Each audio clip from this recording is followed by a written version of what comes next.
He squinted into the fading light as he watched the stranger trot away on his horse, heart pounding in his chest. That horse, old and weary, had been his steadfast companion for years, carrying him across dusty plains and through treacherous canyons. But he had given it away willingly, believing in the goodness that flickered in the stranger's eyes. He didn't know then that this single act of compassion would one day turn the tide between life and death. It began on a sweltering afternoon when the sun hovered mercilessly above the desert. He had been traveling alone, hands blistered from holding the reins, mouth parched from days without water. The horse, his only link to civilization, bucked as exhaustion clawed at its muscles. He spotted a small settlement on the horizon, shadows of tents and the occasional silhouette of a traveler. Desperation clawed at his mind. He needed rest, and the horse needed respite. As he guided the animal toward the makeshift camp, each footstep felt like a lifetime of struggle. Dust swirled around his boots as he approached the nearest tent. Inside, an elderly woman sat stirring a pot over a crackling fire. Her eyes lifted, wary but kind. He cleared his throat and spoke in a voice as dry as the land. "Ma'am, my horse, he's near collapse. I need water for him and for me." The woman studied him, her gaze piercing yet gentle. She nodded slowly and gestured for him to enter. As he stepped forward, he noticed the stranger resting in a corner, tall with a lean frame and a face weathered by hardship. Their eyes met briefly before the stranger turned away. He felt a twinge of unease. There was something unspoken in that moment, something like a question hanging between them. Is this man friend or foe? The woman offered him a bowl of water and instructed him to let the horse drink from a trough outside. He did so, watching the animal's ribs ripple as it sucked in the precious liquid. The relief warmed him like a healing balm, moment by moment easing the fear that had seized his heart. He knew he should rest, but instinct told him to ask about the stranger. Something in his gut whispered that this man might hold significance in the days to come. When he returned, the woman had vanished and the stranger stood alone, polishing the dark leather of his saddle. He turned and met the traveler's gaze. "You look beaten," the stranger said, voice low and steady. "What brings you out here alone?" He paused, evaluating whether to trust. The stranger's eyes held a sincerity that surprised him. He took a cautious step forward. "Journey to the north. Family needs me, but the land's been unforgiving." The stranger nodded as if sharing a silent burden. Then he spoke a simple phrase. "Take my horse. Yours is done." The offer struck him like lightning. He shook his head emphatically. "I cannot. Yours is strong and you look capable. My horse, he's been my friend." The stranger stepped closer, placing a hand on his shoulder. "I've walked these paths longer than I care to remember. That horse can guide you better than I can. You need speed and strength. My steed is younger, better. Yours needs rest. Just take it." He hesitated, torn by gratitude and disbelief. Why would this man sacrifice his own means of travel? He opened his mouth to refuse again, but the stranger's gaze softened. "Trust me. Just ride." And with that, he handed over the reins. That night, under starlit skies, the traveler saddled the gifted horse. Its muscles rippled beneath him as he climbed atop, feeling a current of power transfer between man and animal. He offered a silent prayer, promising to honor this gift. He didn't know the stranger's name, and he doubted he would ever know it, but he felt connected, bound by a thread of compassion that wove through that desert air. Days blurred as he pushed northward. The horse, spirited and sure, carried him across ravines and through narrow passes that would have slowed him to a crawl on foot. Each morning, he sat before the stranger's pasture, whispering thanks into the dawn. He never saw the man again, but he felt the stranger's presence guiding him, a reminder that kindness had a ripple effect. Then came the day when trouble found him. Bandits ambushed him near a rocky outcropping, their horses circling him like vultures.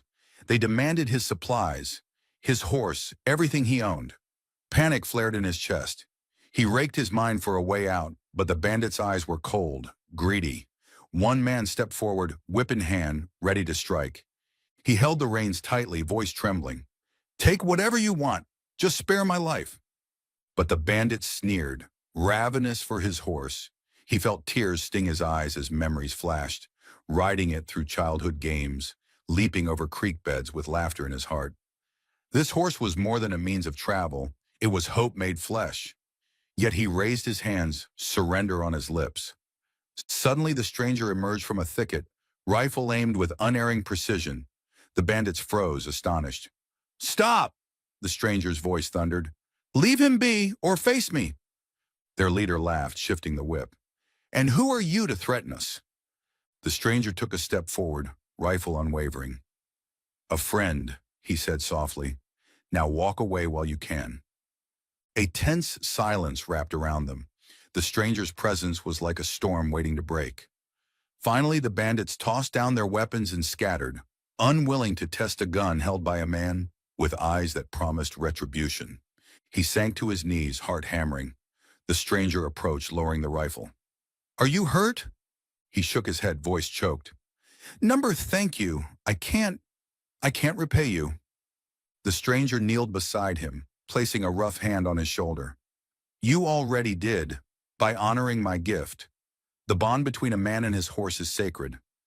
I needed someone to carry this burden for me, to keep it safe." He looked up, confusion and gratitude wrestling in his chest. "Why help me?" The stranger sighed, eyes drifting to the horizon. "Long ago I was lost. A stranger did the same for me. Without that act, I'd be dead in a shallow grave. Pay it forward, they say. Now it's your turn." They sat together as dusk painted the sky in shades of fire. Two men connected by faith in humanity. The horse nickered softly, eyes gleaming with recognition. In that moment, he understood that compassion had power greater than any blade or bullet. From that day on, he rode with renewed purpose. Each hoofbeat was a reminder that kindness could ripple across lives, altering destinies. He carried stories of the stranger's generosity into every camp and village he visited, weaving a tapestry of hope in a world too often stained by despair. Years later, settled in a small town, he told his children of the day a stranger gave him a horse, not knowing it would save his life. Their eyes widened, absorbing every word as if it were the most precious treasure. He smiled, realizing that stories like this were more than just tales from the past. They were blueprints for living, maps that guided hearts toward compassion. On quiet evenings, when the wind whispered through the fields, he felt the stranger's presence beside him, a reminder that every act of kindness, no matter how small, could one day return in ways unimaginable. And each time his children asked for the story again, he began with the same words. He squinted into the fading light as he watched the stranger trot away on his horse, heart pounding in his chest. He often remembered his childhood on the ranch, the rhythmic clip-clop of hooves echoing through the valley as dawn broke. His father, a stoic man of few words, had taught him the art of horsemanship before he could even walk steadily. Each morning, the boy would slip out of the cabin before anyone else stirred, padding across dew-damp grass toward the stable. The world felt vast and whispering then, as if it carried secrets meant only for those who listened. The horse named Thunder stood vigilant in his stall, nostrils flared and nostrils quivering as if greeting the day. Those early years shaped him, forging an unbreakable bond between boy and horse. When his father passed away during a winter blizzard, he assumed the mantle of responsibility. Thunder carried him through that grief, pulling sleds filled with firewood across frozen fields, galloping through the silence to bury supper at the small cemetery beneath frost-laced pines. In those lonely rides, he learned that loss and hope could coexist, each carving space in the heart for tenderness and pain to dwell side by side. After his inheritance of the ranch, he faced the reality of drought that desiccated the land, leaving cracked earth where verdant meadows once bloomed. Each day he drudged through chores, rationing grain and water, patching sagging fences with hands raw and bleeding. Thunder aged as the seasons shifted, mane streaked with gray, yet still carried him with unwavering loyalty. Nights were the hardest when the wind whispered of change and the moon cast haunting shadows. He would stand in the stable, brushing Thunder's mane with trembling fingers, recalling the smell of his father's work jacket and the laughter of simpler days. Then one fateful spring, thieves raided neighboring homesteads, leaving families broken and barns burned. He suited up his rifle and prepared for defense. But Thunder sensed his fear and refused to budge from his side. On that moonless night, as embers of destruction flickered across the horizon, he realized that no weapon could protect him if his spirit crumbled. So he loaded supplies onto the horse's back, placed a sack of seeds into the saddlebag, and ventured out to warn those in peril. Together they navigated through smoke-choked air, moving silently behind the ramparts of collapsed barns, delivering grain to starving children whose eyes reflected the terror he had once felt. When the time came to embark on his journey north to find a place where the land still sang with promise, he led Thunder one last time through the fields he called home. He gave one backward glance at the cabin where his father's memory lingered, at the weathered barn where the ghost of hope still fluttered, and mouthed a silent goodbye. In his heart, he knew that this journey would demand everything he had, yet he trusted Thunder without hesitation. During his travels, he met more strangers than he could count, some smiling, some skulking with hidden agendas. But whenever he felt doubt, Thunder would nuzzle his shoulder, whispering reminders of the bond they shared. They traversed landscapes that shifted like dreams, canyons carved by winds, rivers that gleamed like molten silver, forests where sunlight trembled through leaves. Each night, under a tapestry of stars, he whispered tales of his father and the lessons he learned. Resilience in the face of hardship, love braided with sorrow, courage woven through fear. Months passed. He weathered blizzards that blinded him with snow, stemmed the motion sickness of dizzying mountain passes, and quelled the ache of loneliness with stories murmured to Thunder. When he reached the oasis settlement where he encountered the elderly woman and the unnamed stranger, it felt like fate. That man's eyes held echoes of his father's compassion, gentle but unwavering. When the stranger insisted he take the horse, he felt a pang of guilt as though he betrayed Thunder by relinquishing the horse he had known since childhood. Yet the stranger's kindness burned brighter than his guilt, and finally he relented. Acclimating to the borrowed horse, which he came to name Comet for the speed with which it soared across plains, he relearned every nuance of riding, the tension in stirrup, the pressure of calf against flank. He whispered to Comet in the same soft tone he had used with Thunder, forging a new connection steeped in gratitude and reverence. In his dreams, he saw Thunder's silhouette against the sunrise, and upon waking, he felt a quiet assurance that his old friend had found a peaceful pasture beyond the horizon of mortal strife. As days turned into weeks, he felt Comet's spirit entwined with his own. They navigated treacherous passes where rock slides threatened to bury travelers alive, and Comet's sure-footedness saved them from catastrophe. At one such perilous descent, Comet reared at the edge of a gnarled cliff, refusing to proceed. He dismounted, heart drumming, and approached the steed with trembling hands. He murmured, "I trust you. Show me the way." Comet turned and picked a narrow goat path that skirted the precipice, each step measured and careful. He prayed with every breath, trusting Comet's instincts over his own battered senses. The day the bandits ambushed him still haunted his waking hours. Their shouts echoed like twisted laughter through the canyon, horses stamping the ground in frenzied anticipation. He felt a cold metal against his chest and envisioned his life flashing before his eyes. His father's laughter, Thunder's gentle nicker, the warmth of the woman who had nursed him in the settlement, each memory a spark against the encroaching darkness. When the stranger appeared with rifle in hand, it was as if time folded in upon itself, a single moment stretching into eternity. In the aftermath, when the dust settled and his knees scraped raw from the rocky earth, he heard a voice whisper, "Your life is a gift." The stranger's words were like the tremor before a storm, quiet but laden with power. He looked up at the man who had saved him, and their eyes locked. In that gaze, he saw the countless souls who had once given a hand when they could have walked away. He realized that his life was the culmination of every choice made in kindness, a mosaic of moments where compassion triumphed over cruelty. He remained in that canyon for days, tending to Comet's aching muscles and forgiving the bandits in his mind. He tended to his own wounds, each stitch of time weaving a patchwork of healing. Slowly, he rebuilt his spirit, each act of care a nail strengthening the foundation of his resolve. He vowed that if he ever returned to civilization, He would devote himself to reminders of humanity's grace, helping travelers, healing wounds, planting seeds in barren fields. When he finally arrived at a bustling town by a winding river, he felt like a pilgrim stepping into sunlight after a lifetime in shadow. He knew that the path ahead remained uncertain, but he carried with him a certainty more precious than gold, the knowledge that kindness, once given, could return in forms unimagined. In that town, he found work at a stable, tending horses with the same tenderness he had once shown to Thunder. Each day he brushed coat after coat, whispering stories of hope into their ears as if they were listeners who could savor his gratitude.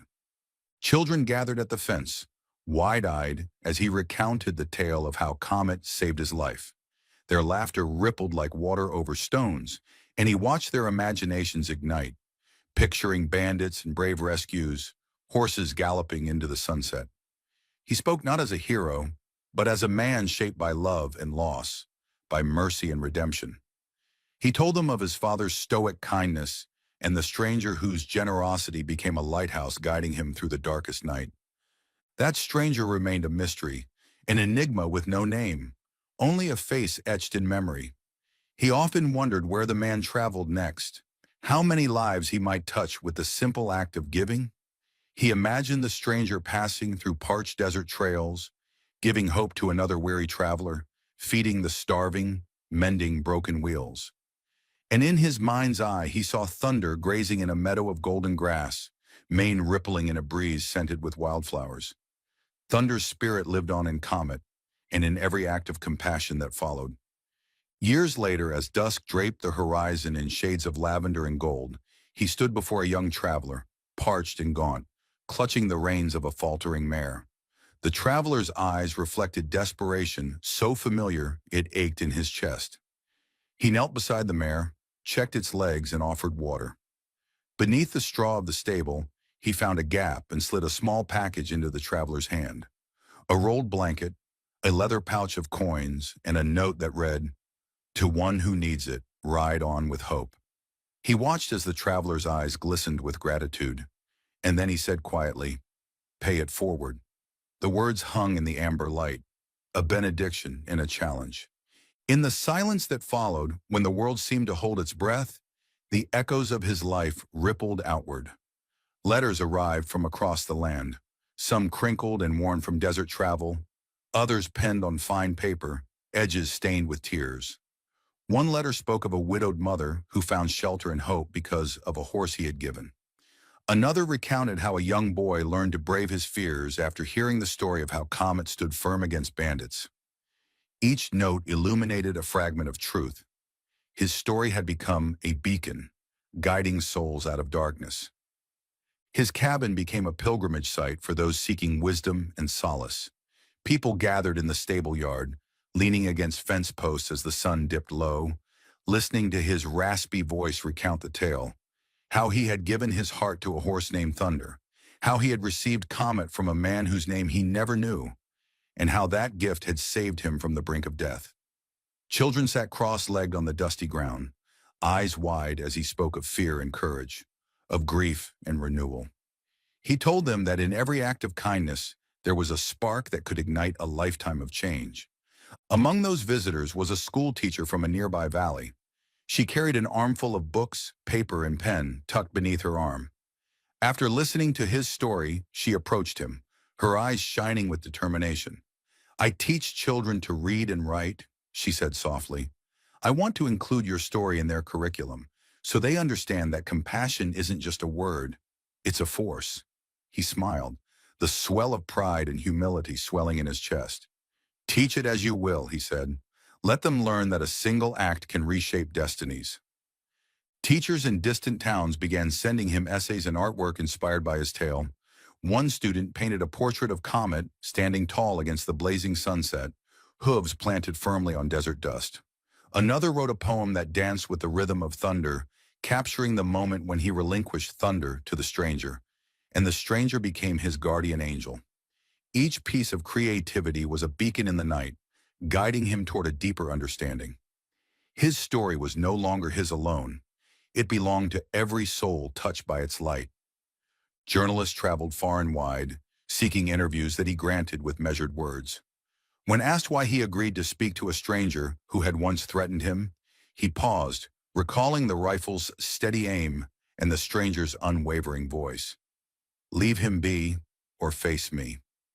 Then he would speak of the mind's alchemy, how anger could melt into gratitude when seen through the lens of mercy. He spoke of Comet's steady gallop that had led him out of the canyon, and how each hoofbeat carried the weight of a promise made beneath a starlit sky. The town council, moved by his influence, erected a statue in the center of the village square. It depicted a man on horseback, one hand extended in an offering gesture, the other resting on the horse's mane. Underneath, a plaque bore the inscription, "In every gift lies the seed of salvation." He stood before it on the day of unveiling, an autumn chill in the air, leaves swirling like flickering embers.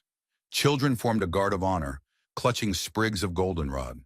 When the cloth dropped, revealing the bronze figures bathed in sunlight, he felt tears prick his eyes. Rather than praise, he offered a prayer, that those who passed by would see beyond the metal and recall the living spirit behind every act of kindness. Despite the accolades, he remained humble. He refused to be called a hero. "I am but a traveler passing through," he said, voice gentle. "All I did was honor a promise made in a moment of trust." Yet his words carried weight, echoing through the hearts of those who listened. In the following months, other men and women stood up in their villages to share stories of selflessness. A baker who fed the hungry during a blizzard, a seamstress who mended clothes for children without shoes, a cattle driver who traded his last share of grain for medicine. Each story became a thread in the tapestry of compassion he had begun to weave. On a brisk morning in early winter, the sky pale as felt, he received a visitor unlike any other, a young man tall and wiry, face marked with lines that betrayed both hardship and hope. He carried a worn pack and led a spirited horse whose coat glistened like polished onyx. The visitor's eyes, deep pools of gratitude, locked onto his. After a long silence, the young man removed a small leather-bound journal from his pack and handed it over. "I have walked thousands of miles," he said. "I came to tell you the story of my life since that day you gave me my horse." Time seemed to still as the revelation washed over him. He sank onto a nearby bench, breath caught in his throat. "Jonah," he whispered, tasting the name like a speech he had rehearsed in dreams. "Why now? Why here?" Jonah's gaze drifted to the statue in the village square, bronze figures holding frozen moments of destiny. "I've watched from afar as your story grew," he said. "I saw how the gift of that horse became more than a gesture. It became a legend, a blueprint for hope. But I needed to see your face, to hear your voice, so I could know that the gift I left with you had truly lived." He paused, voice thick with emotion. "I have been that traveler you helped years ago, the one who would have died of fever and hunger if not for Comet's strength. You saved me, and I have spent my life honoring that debt." Memories flooded his mind. The sun above the desert that beat down mercilessly, the moment he tasted water like nectar, the promise he had made under starlit skies to honor the life he had been given. He rose, trembling, and placed a hand on Jonah's shoulder. "You saved me twice," he said, voice quivering. "First with Comet, and now by showing me your face." Jonah smiled, a weary and weathered curve. "I only did my duty, but seeing you here, surrounded by people whose lives you changed, I know that your compassion became an ember that set the world afire. That is my gift to you." Father and son, though meeting for the first time, stood side by side in a silence that spoke of joy and sorrow intertwined. Around them, the village thrummed with life, merchants hawking wares, children racing comets of dust kicked up by horses, the scent of fresh baked bread drifting from the bakery on the corner. In that moment, he felt the full weight of his journey, the trials, the triumphs, the deep seams of love that wove through every encounter. Months later, Jonah stayed to help him as he trained young riders, teaching them not just how to break and ride horses, but how to carry compassion in their hearts. They spoke of the future, of new settlements to build, of ways to spread the message embedded in his favorite phrase, "Ride with kindness, and life will meet you halfway." Together, they mapped routes that would connect distant villages, ensuring that no traveler would journey without guidance or support. He watched as Comet, now aged and dignified, nibbled hay next to a stall where Thunder's faded portrait hung. He spoke to the older horse, voice low and reverent. "Your spirit lives in these plains, old friend," he whispered. "Your strength courses through every fiber of this land." In the quiet moments when the world receded into the hush of twilight, he pondered the fragile tapestry of fate. One decision, giving his horse to a stranger, had set in motion a chain of events that shaped countless destinies. He thought of the child who found hope in a painted portrait, the traveler who discovered shelter, the teacher who sowed the seeds of compassion in young minds. His story had become a river, its tributaries winding into every corner of the earth. On a spring morning when the air smelled of thawing earth and new beginnings, he mounted Comet for one final journey. They rode through fields awash with blooming wildflowers, lupine, poppy, and wild rose, each petal open to the sun as if celebrating his passage. He felt each hoofbeat pulse with memory, the sting of whip wounds, the warmth of an unnamed man's generosity, the solace of a child's laughter. As he reached the crest of a hill, he paused, looking down upon the valley where life thrived. Wild horses frolicking in pastures, farmers tending to budding crops, families rebuilding homes with renewed spirits. He whispered, "Thank you," to the wind, to the earth, to the countless souls whose kindness had charted his course. And he knew that in the end, it wasn't the horse that saved his life, but the unbreakable faith woven between hearts, the timeless truth that when we give from our depths, we receive more than we ever imagined. He rode into the light,